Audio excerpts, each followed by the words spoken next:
if you intend to get money from the treasury, public money, under this contract that you have from the government, I intend to continue to press that I would get all the details of all the payments. Because if it was an ordinary contract, let's just make the contrast for the listeners. If it were an ordinary contract to build box drains in Pt.4 or to brush cut the plain fields in Diego Martin, you could write a letter, a normal letter, to the Diego Martin Regional Corporation or the Tunapuna Pt.4 Regional Corporation to say, listen, for the period of 2013, what contracts were admitted for box drains or brush cutting? Who got the contracts? How much money was paid? And which playgrounds were they cutting? And you know something? Without using a lawyer or threatening language, the way our country is administered, that information will be given to you. It may take a little time. I'm not saying it will be given to you tomorrow morning. It will take a little time, and they may go longer than the 30 days in the Freedom of Information Act, but they will give you the information. So the point is, we all understand the principle that a contract with the state, a contract with government, as we say in Trinidad, a contract with the state, a public contract, is liable to be disclosed. The details of it is liable to be disclosed without anybody giving you notice or anybody having to ask your permission. You don't have to give permission for that.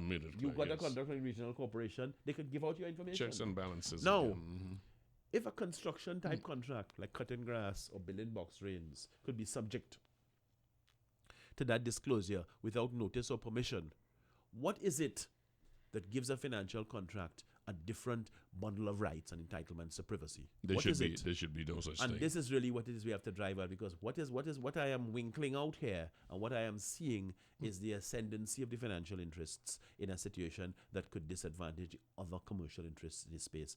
Other people who have contracts understand their business could be published. It happens every day in Parliament, every day in the newspaper. What's different about these contracts? And if you want to march up and down and say we have a contract from government and we must be paid, well then I have a contract with government.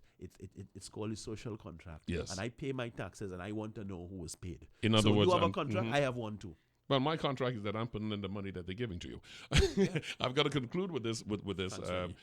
From what you have seen, I know you're not in the DPP office, and I know there are a lot of variables that we are yet to see. I do have to ask this question. Whereas if this information comes forward and there is what seems to be impropriety, are you optimistic that some people will be walking through some steel doors for it? Are you optimistic of that?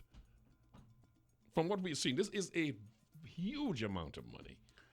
I don't know yet. It's possible. But we have such a diminished concept of what is a crime and the way the juries operate, the way the police service operates. I don't know. I will continue to press hard. I'm seeing some optimistic signs at the moment. Okay. But I really can't say more than that. Yeah, white-collar crime is something that we have to keep talking about because nobody seems to think that is a real crime. Afra, thank you so much for taking the time. Repeat the website again for me, please. www.afraraymond, AFRARAYMOND.wordpress.com. Thanks for your support. And I thank you so much for being with you this morning, my brother. I want to thank all my guests for being here. Dr. Chen, thank you so much. I also want to thank Dr. Kalicharan for being here.